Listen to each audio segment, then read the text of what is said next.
Hello, you wonderful people, and welcome to another episode of Crime Centric. This being a show about crime dramas that I watch. For today's episode, I'm going to talk about Ozark Season 4, Episode 4. A lot of really interesting things went down in this episode, so let's break it down. First and foremost, let's start off with Ruth's side of things. Obviously, things are looking on the up and up. Obviously, they're making a lot more money, but Ruth is like, right, we're going to have to find the means necessary to kind of clean the money and stuff like that. They need to launder it more. And she's like, might as well bought a new safe and stuff like that. Well, it's a really good safe they have, but it's just not enough of the influx of money they're making. So they got to compensate for that. And then I love that you have Jonah being like, why don't you hire someone to manage the hotel? And she's like, who would I get to manage the motel? And he's like, well, got to be someone that's stupid enough not to ask any questions. And the moment she thought about it, I was like, it's going to be Sam, isn't it? And lo and behold, it's Sam.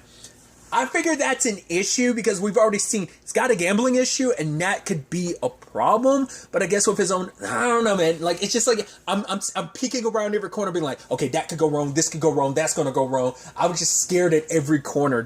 I'm scared that this house of cards is just waiting for it to crumble because everything that can go wrong will eventually go wrong. It's just the question of what's going to go wrong. There's so many possibilities and only some of them get checked off the list of what ends up ultimately happening. But Sam takes the job and stuff like that, and he's pissed at his ex-fiance because it's like, yeah, she pawned my mom. And Ruth is like, what? It's like, well, the fact is basically he crushed his mom and used her ashes into a ring and stuff into a diamond and stuff like that because they do stuff like that. There are services that allow for that to happen, but I guess she must have pawned the ring, which is kind of jacked up, especially knowing his mother's in it. That is kind of messed up, but Ruth's like, whatever, just take the job. And he's like, cool. So there's all that. She goes, hangs out with Carrie. He gets super hot. The moment he start hitting it, he start bumping back to back. I was like, oh, this is gonna be bad. Oh, this is gonna be super bad. Because at first I was like, oh, he's gonna OD and die here. Because Marty was like, all right, you can bring your whole crew here, just don't screw me up. I'm trusting you, Ruth. And I was like, oh, this is gonna backfire so bad because he's getting high back to back. He's hitting it. And I'm like, oh, he's gonna I expected him to drop dead in the bathroom. He the moment he came stumbling, I was like, oh, what's that? Oh, he fell down the stairs. I'm like, oh, cool. He's about to, not only is he about to die, he's about to die in front of everybody too. I'm like, oh boy.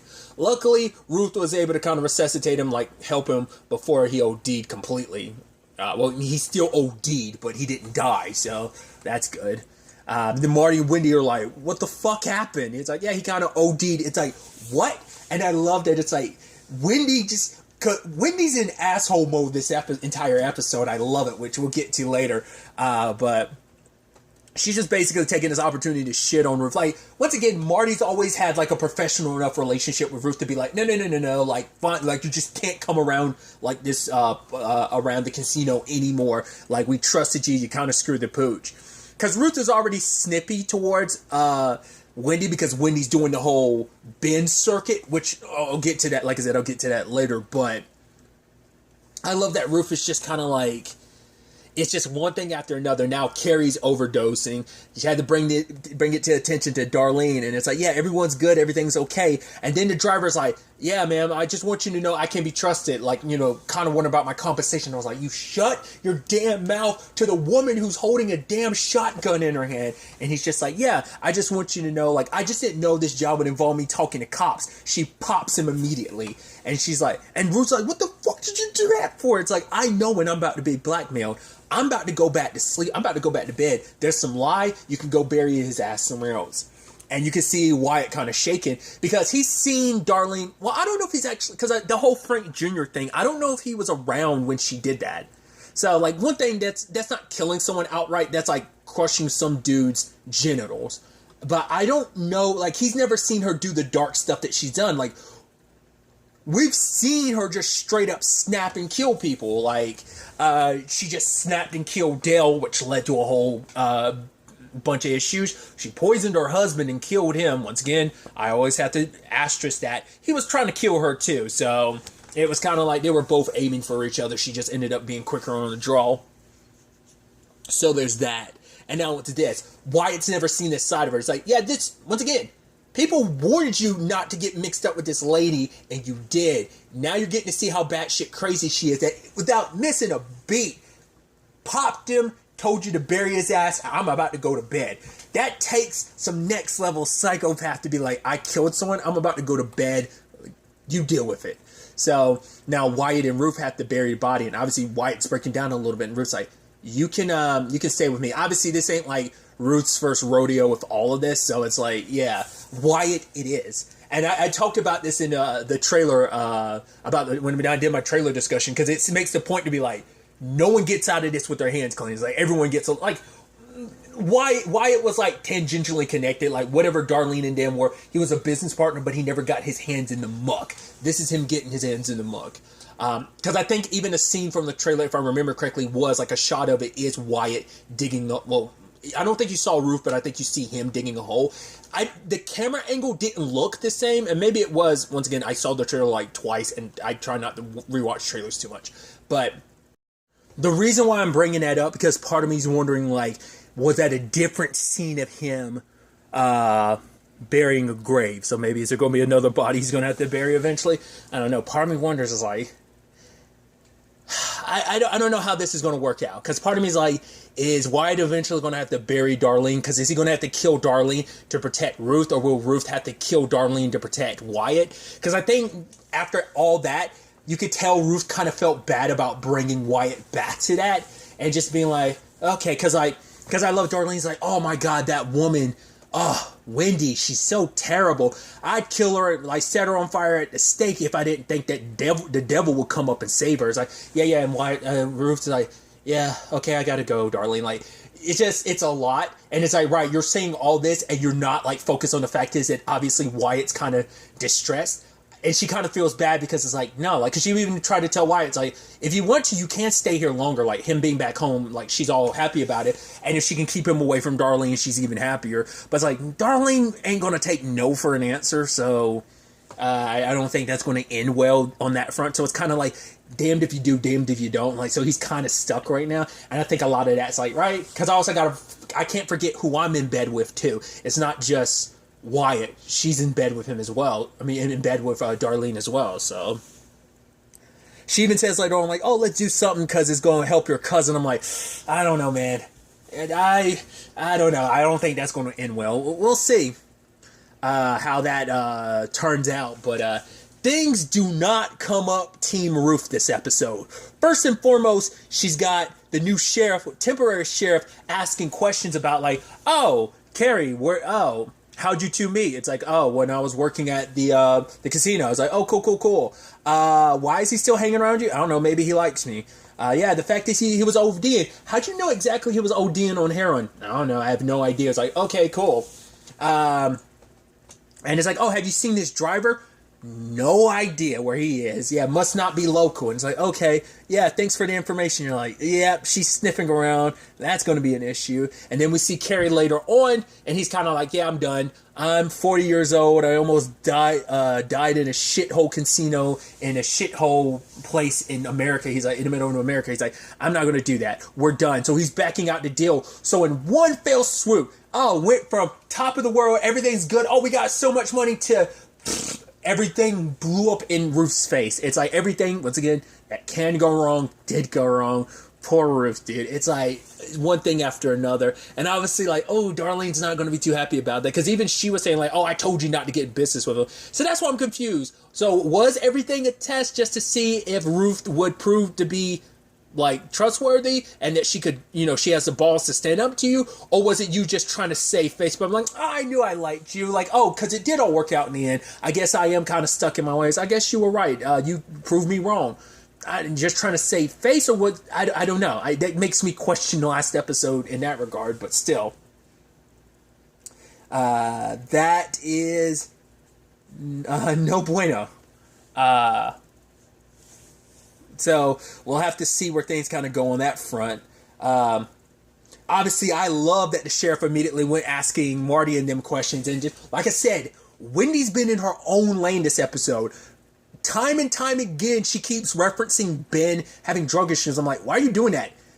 After the first time she mentioned it, Marty was like, yeah, maybe don't mention the Ben stuff. I'm like, yeah, like, because he's supposed to be missing, and you throwing it out there is putting it out there more and more in the public eye. And then she did it again after the Carrie overdose, and he's like, what are you doing? Why are you doing that? She's like, yeah, it's good PR.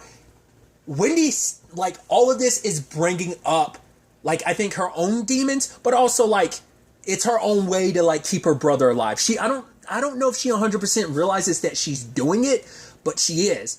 To the point, it's screwing you over whether you realize, well, they don't realize it yet, but Mel, for whatever reason, this man has got a hard-on for this whole situation, because he will not just, once again, like, I don't know if I know it, like, if this was any other story, you'd want a PI this good. This guy to say, oh, unwillingness to give up, but because we are in the perspective of this story of we're following the birds, I'm like, dude, let it the fuck go and go away. You're causing so many issues. You're the reason why Nix ended up getting popped. Yes, that was on Javi, but you told him to do his fucking job. He actually did it looking into the Helen thing and got popped because of you. Dude, you're getting people killed. Stop asking questions. So that's the issue. Like I said, flip the script and put this in a different show and make him the lead protagonist. You're like, yes, don't give up. Don't let this go. Keep investigating. But because of the nature of the show, you're like, stop investigating.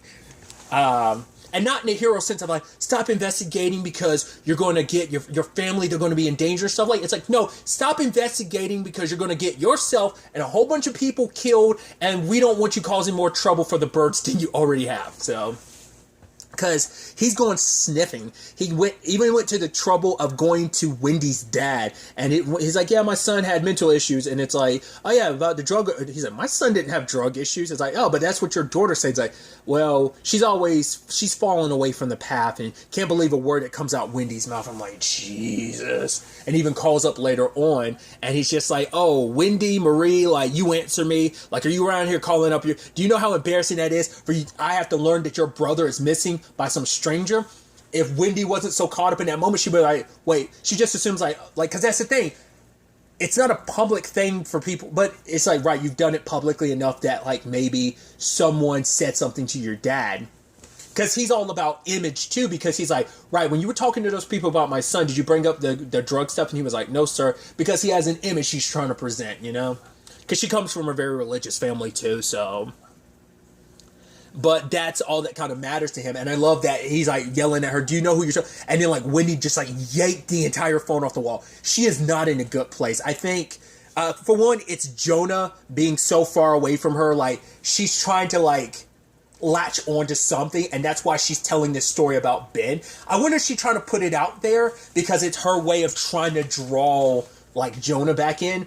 Because later on when the sheriff was asking all these questions about like, yeah, Ruth, she's pretty, yeah, she did buy the lazy old motel and stuff like that. And it's like, yeah. And then Wendy proceeded to throw her under the bus. It's like, yeah, she's been she's working with her cousin Wyatt, and they must have got the capital from Darley. And Marty's looking at her like, what the fuck are you? Shut up.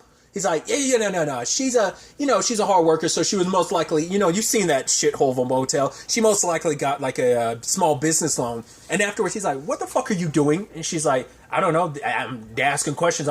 Yeah, but you're pointing them right at Ruth. It's like, so what? Why should we protect her anymore? Yes, but our son, Jonah works for her too. It's like, yeah, but, and he could get arrested. It's like, yeah, but, his juvie files will be sealed at 18. I'm like, do you hear yourself? She's like kind of thinking like it'll do him some good. Once again, like I brought this up last episode, the way she was like, oh, he's going to feel safe. We need to make him realize he's not safe there. She's trying to destroy any other place he could go so he had no choice but to come home. That's diabolical. That's a effed up way of love. But to be fair, we've known for a while, Wendy, especially Dark Side Wendy, when she gets into her space, like, she can go to some dark places. She can do some fucked up shit when the time comes, because that darkness is in her. It's been in her for a while. It's been in her since she was young. So, to go about it that way, and I just love that he's like, cool. So, he's like, I'm not going to have this conversation. I'm going to go see to a felony of my own. See you later. It's like, because Wendy was going hard in the paint this episode, dude, doing that. That's wild. I thought that was insane to do all that, so.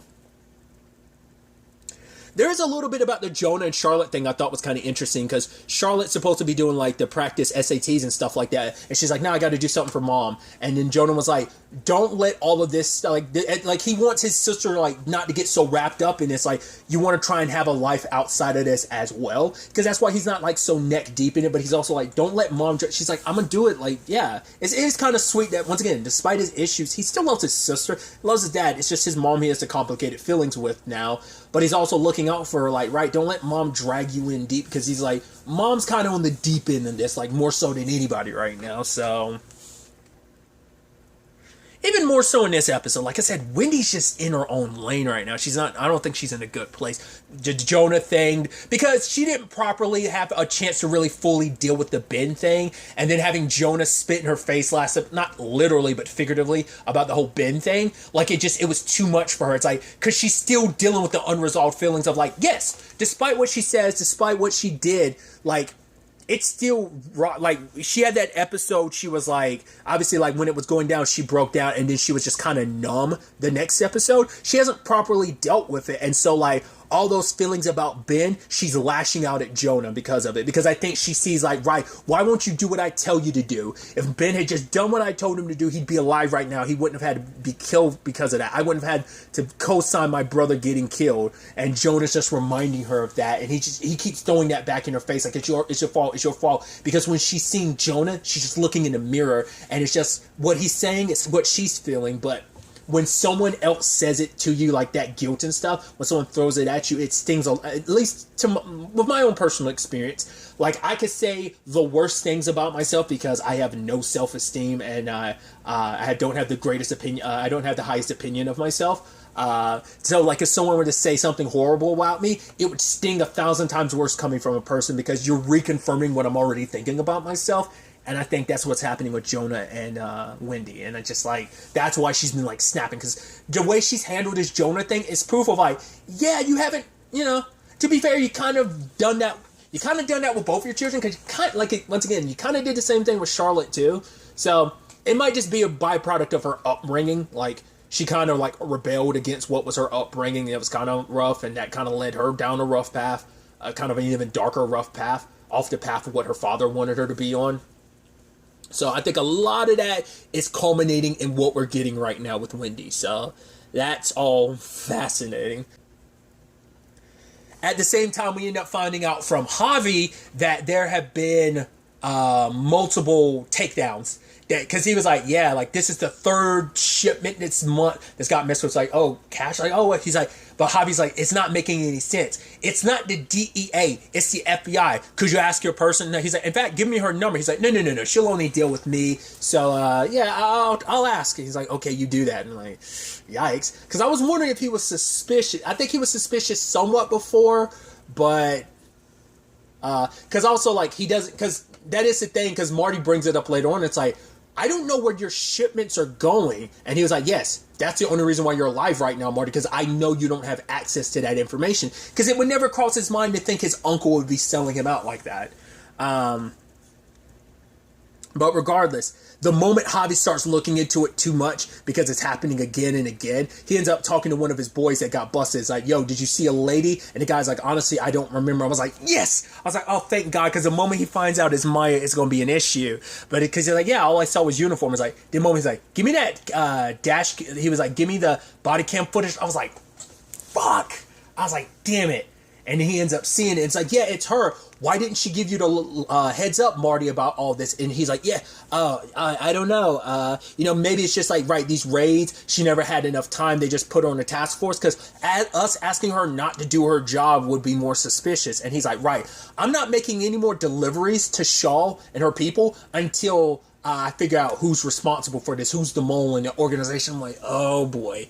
And now Shaw is kind of being like, right, you need to fix this, because Wendy promised him, like, no, everything's going to be good. Marty's really good at this, and she's like, right, he better be. And now this is happening. Wendy's calling up Navarro. He was like, I don't know what you want me to do. If I do anything, it's going to look more suspicious on my part. But she's like, the fact is, this is what you want, right? You got to make sacrifices. Like, what are you willing to sacrifice to get what you want? And I love that she's like talking to him about his future and stuff. Like, what the future you see for yourself. And he's like, in that future, I'm supposed to see for myself. Are you and me friends? She's like, I don't know. It's like, probably not the answer he 100% wanted. But also, it's like, because a part of me took that as like, is she going to try and sacrifice? Like, is she trying to tell him, hey, I know he's your nephew. To be fair, you're not the biggest fan of him anyway. You're only looking out of him out of obligation to your sister. But are you going to try and throw Javi under the bus and sell him out as a sacrificial pawn? Feels like we're potentially going down that route. We need to go down that route because that's the only way to, like, because Javi's too much of a X factor. There's too many X factors running around. Darlene in her own right is an X factor. Mel is a X factor. That sheriff is going to be an X factor. Now Javi is just like just that's one of the things I love. I've talked about it time and time again. It's the thing I love the most about the show. It's like this and In the Dark do it so well. The thing of what, man, everything that could go wrong can go wrong. It's just about seeing how you find yourself out of this situation. It's like, how are you going to go around this? And somehow the characters always manage to get out by the skin of their teeth type of thing. It's a commonality that this in the show, In the Dark. If you've never seen it, I highly recommend you check it out. In the Dark and not Into the Dark. Those are two very different shows. Into the Dark is the anthology series on Hulu. A horror anthology series. In the Dark is like a comedy crime drama on the CW. Regardless, tangents aside. Which does, interestingly enough, lead to Marty sitting down and having beers with Ruth. And I love that she's like, what did you think about me the first time we met? He was like, oh, I thought you were clever. She's like, you thought I was trash. And he was like, yeah, but I gave you a job. She's like, that's because I made you give me that job. He was like, yes, because you're clever.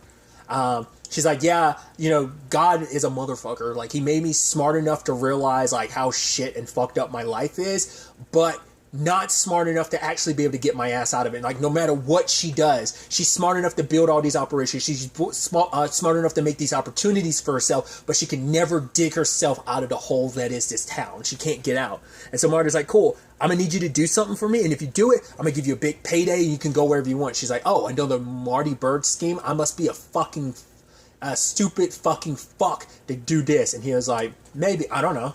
And she's like, well, what is it? He's like, I want to buy off all your heroin. And she's like, what? He's like, yes. She's like, why? Like, are you a drug dealer now? He's like, no, it's not for me.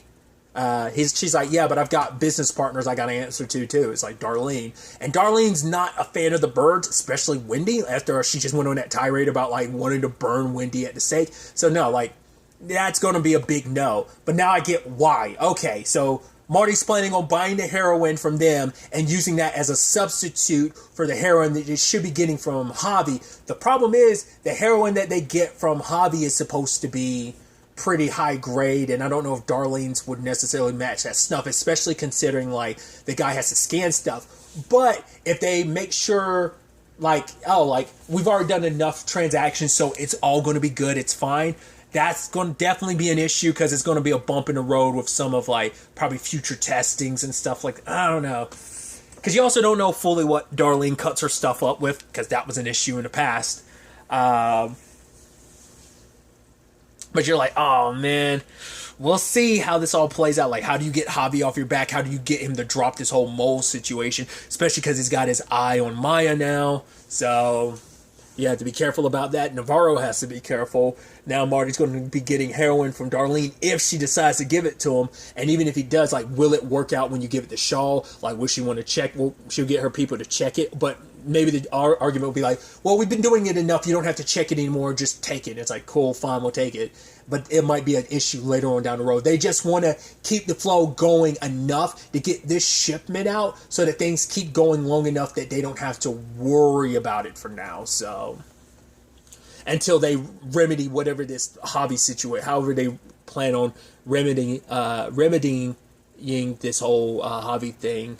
So we shall see. I'm so fascinated to ultimately see where all of this ends up taking us going forward into the next episode. But really, that's all I'm going to talk about. Till the next time we meet, be happy, be safe, live life to the fullest, and enjoy it. Good day and goodbye.